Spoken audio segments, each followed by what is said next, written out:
The chair of the Group of 8 elite universities says higher education providers could be more transparent about their enrollment of international students, and it was important for the sector to enforce high English language standards. Facing ongoing concerns about the consequences of universities' growing reliance on revenue from international students, Group of 8 Chair Don Freshwater said the presence of foreign students was changing the character of university campuses in a positive way, but also said the sector had to be transparent and protect standards. Professor Freshwater, Vice-chancellor of the University of Western Australia, suggested universities amassed significant volumes of data about their operations and could be more open with it. As we horizons can for our strategies, we are also thinking about size, shape and composition of the university. That means we have very good data already in regards to student numbers at all levels.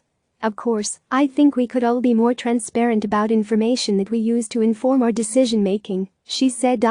She added that universities worked hard to ensure compliance with national standards and regulations, which required reporting on key measures of success and quality. We could probably do more at making that transparent, she said. Universities are being scrutinized for their adherence to language standards imposed on the sector.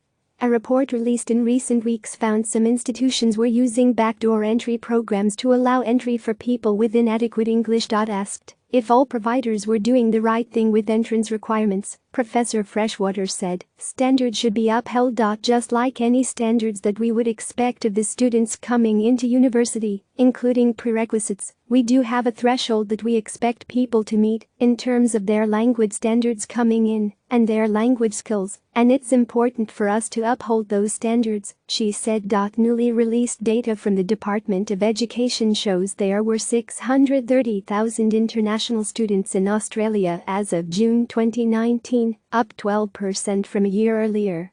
This follows many years of similar growth levels. 51% of those students were in higher education, 28% in vocational education and training, and 3% in schools.